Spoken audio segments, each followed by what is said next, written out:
How many matches are we doing? 32 matches total, plus maybe more. All right, can I get everybody's attention here just for a minute? We want to welcome everybody to historic Sullivan, Illinois, and the Ultimate Man Cave here that Mike has. We look forward to this. I think this is our 6th time that we participated against each other. Mike has stepped it up here as far as the quality of players he's brought, but we have too. So we have a very hotly contested match here available for the Durbin Cup, which I don't see. Where is the Durbin Cup? Right next to you on the table. Oh, okay. Hey, you missed some dust over here, Mike. Sorry. All right, so we'll lay claim to that. Today the matches are going to be race to 4, magic rack, rack your own. The 9 on the break does not count. We will spot it and you continue playing from then. 3-foul rule and cue ball fouls only. We'll lag for the first break and alternate thereafter. Up here on the front table, do we have a designator? Is this table? The TV table, okay. Feature bout here is Shane Mcminn versus Tanner Nichols. And on the non-TV table, John Gabriel and Prem Karkai from Lindenwood. And good luck to the Durbin Destroyers. All right, and there you have it, folks. Mark Wilson with the introduction here to today's event. And we're going to have a great match here to start off with Shane Mcminn and Tanner Nichols.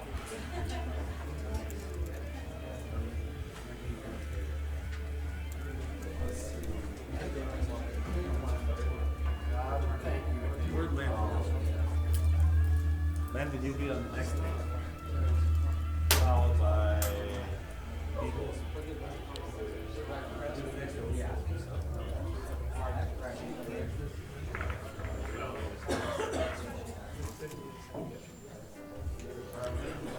All right, welcome to the show, everyone. This is your host, Ray Hansen. We're here live at Durbin Farms here in Sullivan, Illinois, and this is the Durbin Cup.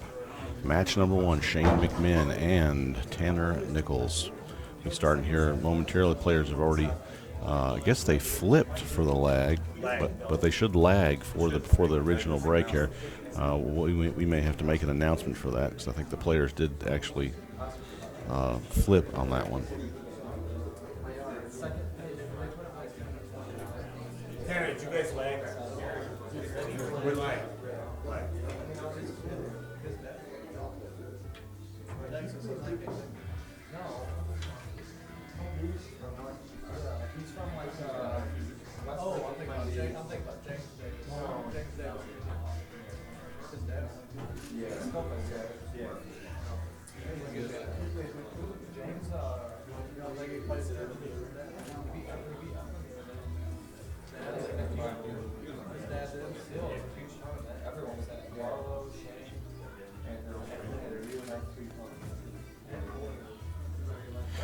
All right, players had to go back and lag for the break here. Tanner Nichols will be leading us off here.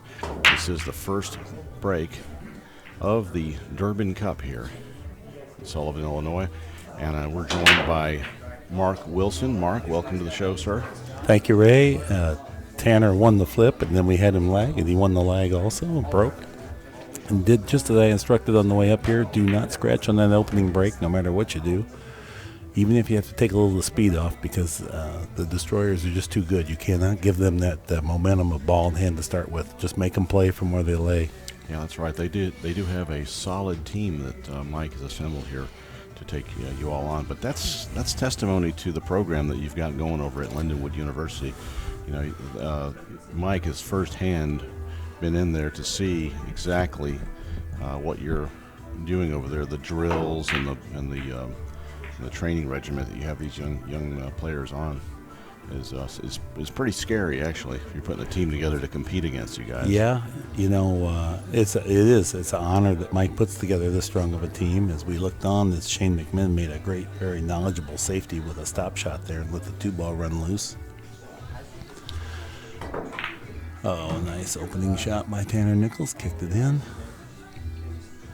Well, you know what, and he hit that pretty fast. You know, he really didn't take a lot of time to measure that shot out. So he has a really solid feel for the kick shot there. And Tanner's probably the future of our team. And this is his sophomore year. Good judgment there. Where is Tanner out of originally? Down by Springfield, Missouri. And very talented player. I thought he was going to go to school for baseball. I tried to recruit him for a while and went back and forth. He was considering seriously about baseball. Ultimately settled on billiards. And I love baseball, as you know, so I didn't discourage him. Tanner's safety play earns him ball in hand. This is going to be a great start here if he can get out. Great support here, too, not just for the Londonwood Lions, but there's also, you see quite a few Durbin fans here in the crowd, and we also see some Team USA fans here wearing red shirts here that denote that. Pretty cool. I see Serena Black and her father, and Josh Franklin. Great young player. Oh, yeah? Represented the United States at the first Atlantic Cup. I don't know if you knew that or not. No, I did not. Yeah, Did not know he that. played on that team along with Drake Niepeter. They went over to Austria. They did not win, but it was a huge thing to get that started for the sport. Yeah, great experience for them. Well, Tanner is taking care of business here. This is the dicey part here. It doesn't look like the 6 necessarily clears. I'm not sure. I don't think he lined up to play a combination. No, it must go by. On the other table, we have John Gabriel running out the first rack here, playing one of my great players from Nepal, Prem Karkai. Oh, well, John did not get proper position on the other table. He's got a little awkward 9-ball. Tanner, 3 cushions around nicely for the 8. We actually have 2 tables here in the arena. Then we have just the feature table here on camera. We may, if we have an opportunity, like if this match completes early, we may have an opportunity to pan over to the other matches. We'll try to keep some updates coming from those. Gabriel hung up the 9-ball on the 1 table. Tanner looks on, shoots the 9-ball in, claims game number 1. And Lindenwood gets off to a good start on both tables, 1-0. These are races to 4. The 9 on the break does not count. Magic rack. So the 9 doesn't count in any pockets. Right. And are they racking the 9 on the spot or? No, just a traditional rack. 1 ball on the spot. It's sort of a nice rule. Mike wanted to have it that way because in times past we played races to 3, and then with this talent level, and you bring in Nick Varners and guys like that, and then the 9 on the break is kind of a funny deal, you know. So we just retained that. But in the actual college matches, they do count. The 9 does count on the break. Okay, on all pockets? Mm-hmm. Yeah. Well, it's just a win. Have the college events been using the Magic Ball rack? Magic rack, half and half. Some places don't have it. And we don't play exclusively against college teams either. As we look on Shane Mcminn also wisely scales back his break a little bit just to make sure he centers up the cue ball nicely. Well, he really did. He just parked out a foot from the rack there. Just made sure, like you said, just very controlled. Took some off of it.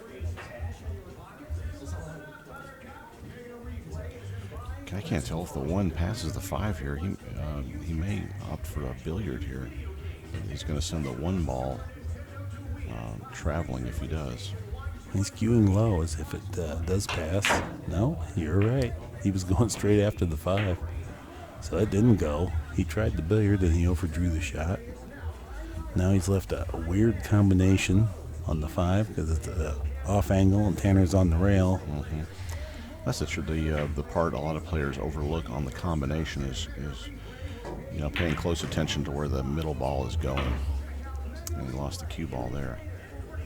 Yeah, and it wasn't just lost it went straight in, so it was an ill-advised shot. And that was one of those weird circumstances that an unforced error there, based on the fact that look at where the cue ball had gone, should have not scratched. He didn't have position anyway. And so to me, that's just an inexperienced error there. Sure. You should have taken that into consideration and maybe thought about safety there. It seemed like he was looking at a 2 railing out of that corner with some top, and it ended up just straightening out on him. Mm-hmm. But that can be deceiving, when you have that little off camber combination like that, the path of the cue ball could be deceiving. You know, especially if you're thinking a lot about that center ball and where it's going. Yep. And the difficulty of the combination is not just a gimme combination either, so. Yeah, that's right. It's Just a little inexperience there that you'd see top tier players maybe play around and not subject themselves to being in danger with something like that. And it's early still. Players are still settling in here.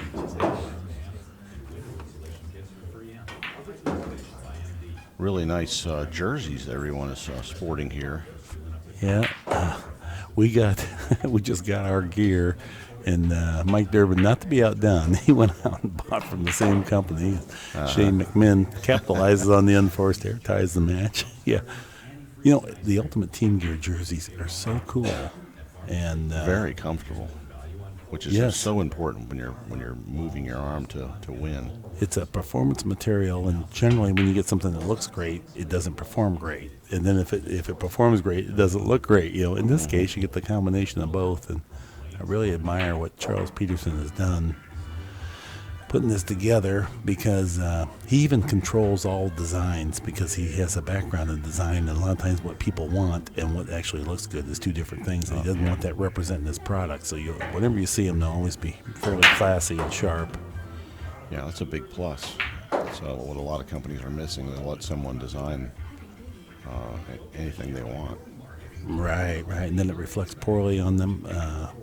But they're happier with his designs anyway, and sure, they look great. Well, it's that youthful, vibrant look that television wants. They want the younger demographic, and this helps to bring in that kind of that Red Bull crowd and the BMX biker crowd, and Yeah. Tanner played his safety there, but it looked like the cue ball might have trickled out here. I don't know.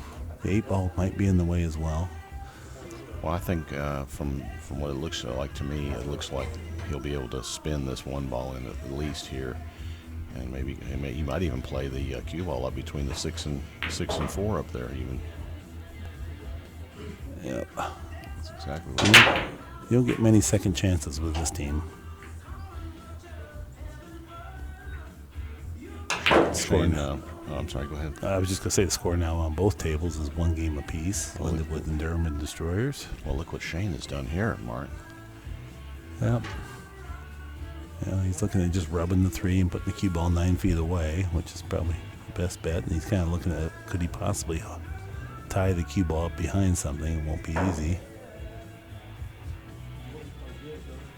Shane Mcminn finishing runner-up at the Memphis Open this past year. That's just this past July. Pretty impressive big table finish for Shane. He's been known primarily as a bar table player most of his life. But he can play pretty sporty on the big track as well. This particular shot by Tanner is an interesting play. We work on this in practice because when you play talented players, you get so many starts from end rail to end rail with just a couple balls out there. Mm-hmm. And so we start games like that and we say, now defend yourself. And it's not 100%, but if you practice it, and it's not glamorous or fun practice, but it's important practice. Most guys do things that they're already good at. Look at that shot by Shane. Oh, he hit it well. Oh. I thought it was dropping. Yep.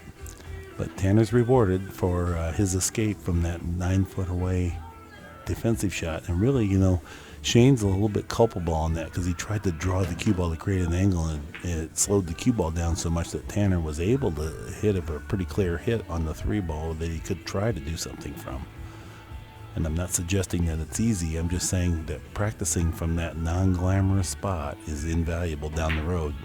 So what is it you would practice or recommend practicing on that position? Do you try to practice feathering the ball or we play games. We have one player on one end of the table, and I set the balls up in about the similar arrangement to what they were, just right there, and then we'll play like a race to 5 starting from that position, and you play the game out from there, and I'll just assign one of them to start. You got to defend yourself from here. And none of those things, a lot of those shots have negative expectation, meaning that you're going to be the underdog to succeed. Mm-hmm. But learning to select the thing that gives you the extra 10% here or there. So instead of being a 30-70 dog, you're a 40-60 dog. Mm-hmm. As Tanner overdrew the shot a little bit. Well, I think he's going to just bank it straight back. And this is kind of a naked shot here, but it's... Oh, he didn't hit it hard enough. So, yeah, that's going to be doom. This will be a tap in for Shane Mcminn, and he'll take the lead 2-1 with this 9-ball. And just to follow up on that thought, we play a race to 5 from there and then switch and make the other guy play from the beginning play. And it's just something that if you do it repetitively, you become accustomed to it and you start to learn those percentages. And let's just suppose that you were only able to get a little bit better at it. And you say, well, a little bit better, 5%, 10%, does that really mean anything in this particular match? No, it doesn't mean a whole lot in this particular match, but when you talk about game after game, match after match, the rest of your life, 10% adds up to be a lot. And these guys are so good, when they can find fractions of percentages out there that's available, it's a crucial component of playing high-level pool. All the guys can make the balls, now it's who maneuvers the balls, and that's right. That's the Efren Reyes effect. He mastered that stuff. And many times, Mark, it actually, it can come down to that 5% making the difference. In a match, hill match, and it ends up being down to one little thing that happened differently. Perfectly said, Ray. When you have two top players, it's one or two shots that determines the outcome of the match. Yeah. If you're going to win tournaments, you will end up playing other top players. And you will end up end rail to start your inning quite often because they don't make unforced errors. They make you earn your opportunities. Yeah, that's right. Here comes Shane Mcminn with rack number 4.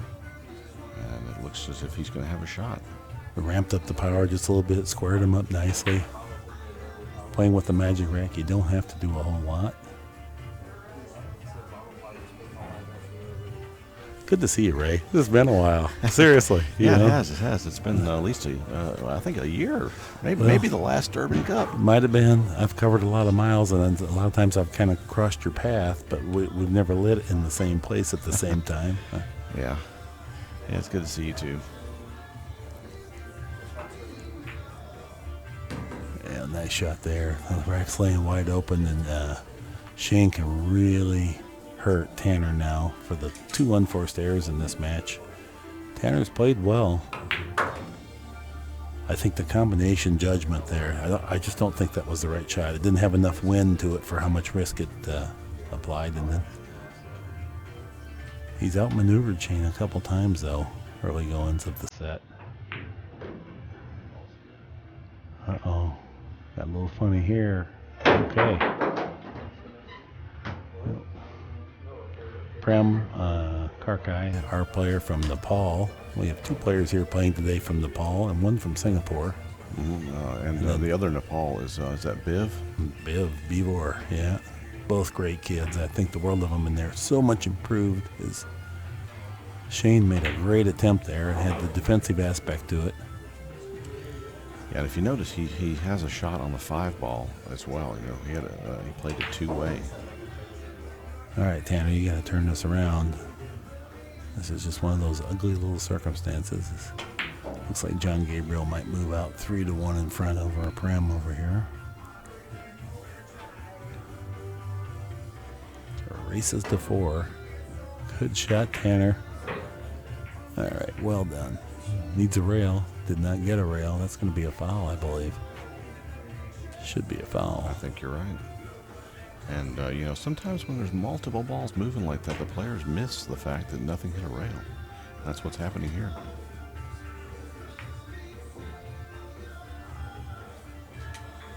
Yeah, both players, and I didn't see it going in, but it looked the way the balls moved that nothing got a rail there. But I will tell you this. If my player was aware of it, he would have called it on himself. But I think he also just assumed, and I think that Shane did too. It was just automatic to hit because 3 balls moved, but I didn't see anything hit a rail. Boy, what a shot that was. 3 rails back and forth, that's how thin it was.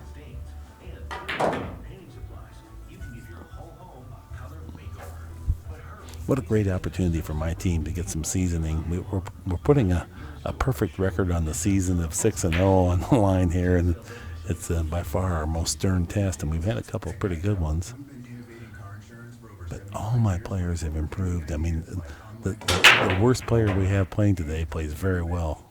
We've never been able to say that before. We always had a couple that are a little short on experience, but today we got some. You got a solid team. Yes, we do. Well, there was some talk on the internet that the matches here seemed lopsided. They seemed like they leaned towards Mike's team, and I reminded everyone that you've been working closely with these young people, and maybe they haven't heard their names before, but they're probably going to here soon.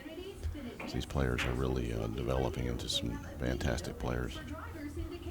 Yeah, even better than that, fantastic young men and women in terms of their character and attitude in life in general, the positivity, but also the respect for the sport. And anyone that's interested or listening, please come by and stop by the Lindenwood Billiards Arena and visit us, and you will see for yourself what we're talking about. Yeah, I really recommend doing that too, folks. If you have the opportunity, go by and see what Mark's got going over there. And I think you'll be really impressed. Well, that was a big difference in the score there. It's 2-2 now rather than 3-1. Shane took on the bank. Got a fortunate kiss there. That's the reward for taking a risky shot. Is sometimes you get a backdoor win. This is a tricky one. Inside spin. Cut it the wrong way. Oh, okay. Well done. He didn't try to overdo the position there and take the risk of missing the ball, so he's going to be able to defend himself from here, at least attempt to. And it looks like he's gotten there, Mark. Yep. Yeah, good judgment.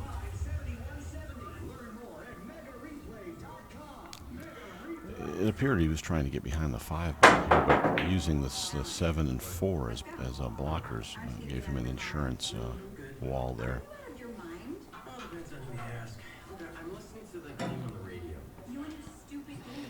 It's kind of a funny day for me. I got up at 4:45 this morning. Whoa. Powered down a cup of coffee and a shower. Drove an hour out to Lindenwood and 4 hours back up here after I jockeyed through getting our rental van. So Wow. They try to make sure that they get their money's worth out of my endeavors here. Yeah, that was a grind. I should have given you a call before I went to bed. You were up. That probably was, yeah. That probably was. Well, it was a nice hit from Tanner. He 2-railed behind the 3 ball and sent it up table. Left Shane Mcminn here with a tough spot, but makeable 3 ball. Played the safe. Oh, looky here. Tanner's really, he's really got the better of these exchanges so far. I'm very proud of him for that. He came out on top on this one for sure. I believe the 3 passes the 9 ball here. But he needs to convert this to a victory here to really give himself a great chance in this match. Now, the one of the obstacles here is getting on the 4 ball in a manner that you can make it. So if he pockets a 3, he may have to go all the way up to 2 rails out of the top left corner to come back for the 4. And we'll see what he comes up with here. I really don't see any other option, unless he sets up for a combination maybe. And you can also go for a pre-planned safety if you don't like it, because you'll be able to have an impact on the 4. So you can take a little risk with this. And if you don't fall perfect on the 4-9 combo or the angle to break out the 5, you can defend yourself pretty easily once you're out in the open. Just don't miss the 3. Good job. Good job. Well, this is makeable from here, but no reward really. I like the. Well, I think he's going onto the rail to bump the 7 here. He's going to go to the side cushion and then drift out in between the 5 and 7. Yeah, defensive shots. No, I'm saying offense. I think it goes by there. I think he's playing offense. No kidding. Okay.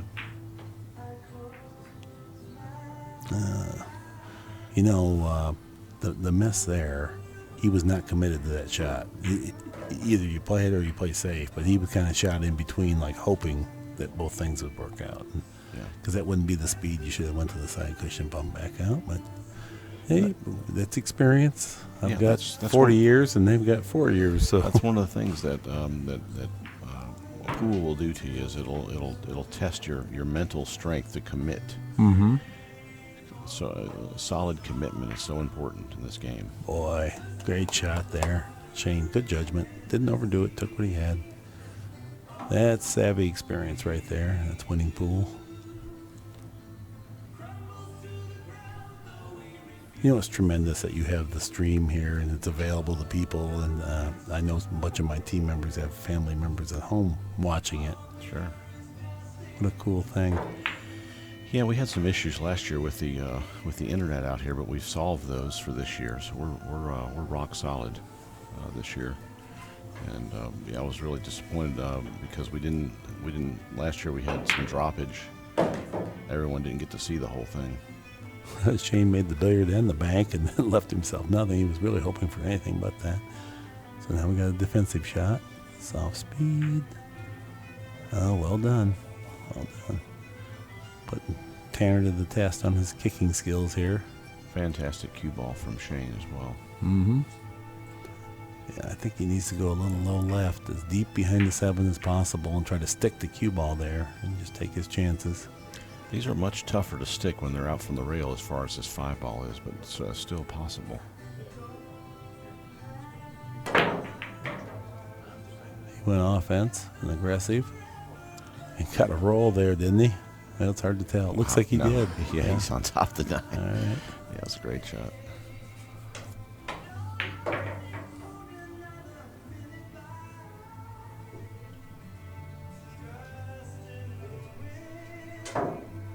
He fouled. He was going halfway around the 9. Just bumped it, just rubbed it. A question for you, Ray. Mm-hmm. Maybe, I don't know, you don't even have the answer, but I'll try.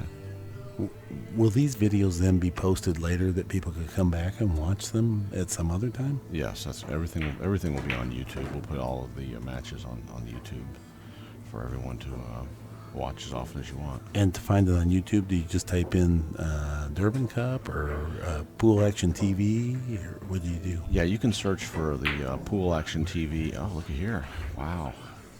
Pool Action TV and Durbin Cup. You can search those on YouTube and find the matches.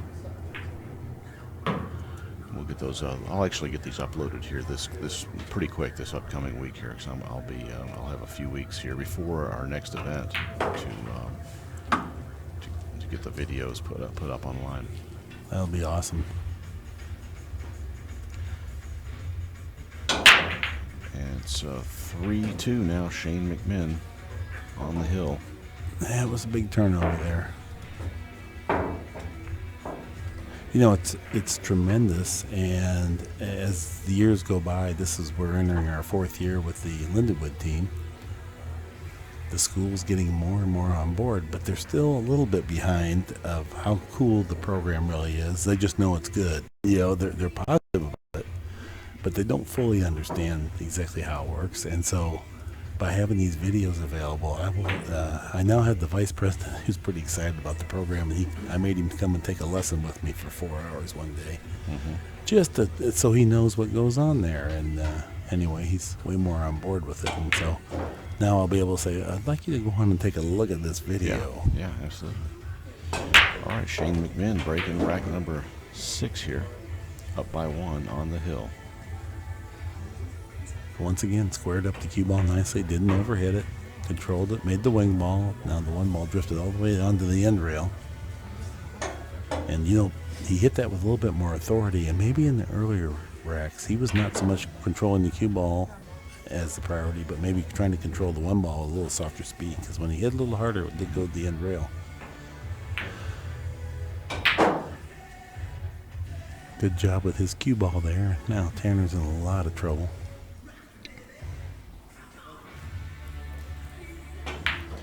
Shane Mcminn, like you had said earlier, originally out of, I think it might have been actually Mike that said this. He was out of Tulsa, originally out of Tulsa, Oklahoma, living in Memphis now. But Shane's been playing really high-level pool for, more than half of his life. He told me that he played as good when he was 13 years old as he does today, which is kind of scary. But yeah, well, he was a great player, a great junior talent. Him and Bergman, Justin Bergman, went back and forth a couple of years in the juniors. I remember that. Well, here we go. Jump shot.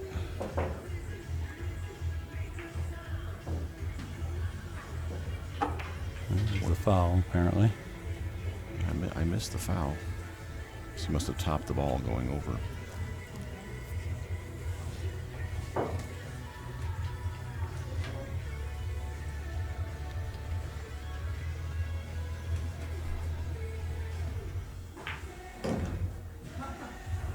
Oh, Shane's upset. He's laughing because he took ball in hand and looks like he almost played himself out of position. Yeah, he had to go rail first. Well, Tanner cannot say that he did not get enough of chances in this match should he end up not winning, because he has had plenty of chances. He's some of his own creation and a couple that Shane has messed up on.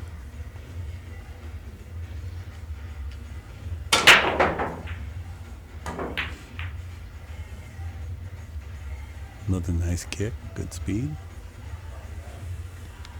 Well, that spin that he had on the cue ball sent the cue ball out in the open. This will take a big stroke to get position here, so this will be a pretty shot to watch. Oh, deserves a nice result. Got it. That's a great shot. Yep. Tanner's going to have to pray for an unforced error now because the balls are in the open. I'm just saying, yeah. That's true. He is too. He's hoping for another chance at the table.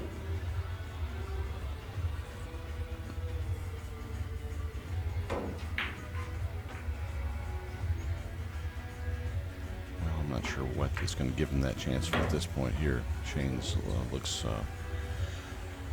like a connect the dots here out. Yeah, it's a rare occasion, but you still have to be mentally prepared to capitalize should there be something like this occur. Falls on the 9 ball here. Got a little further away than he really wanted, but still enough on angle. He should get it. Drives it home. Captures the first match for the Destroyers there. Shane Mcminn takes it down. All right, we're going to get that one saved, and we're going to be back with another match here coming right up. They're going to be back-to-back, folks. We're going to play all 32 matches. That match will be Chuck Ralston Chuck Ralston versus Landon Chuffett. All right, sounds great. There you go. We'll be right back, folks. Mark, thanks for joining us. Oh, thank you. Stick around if you're able.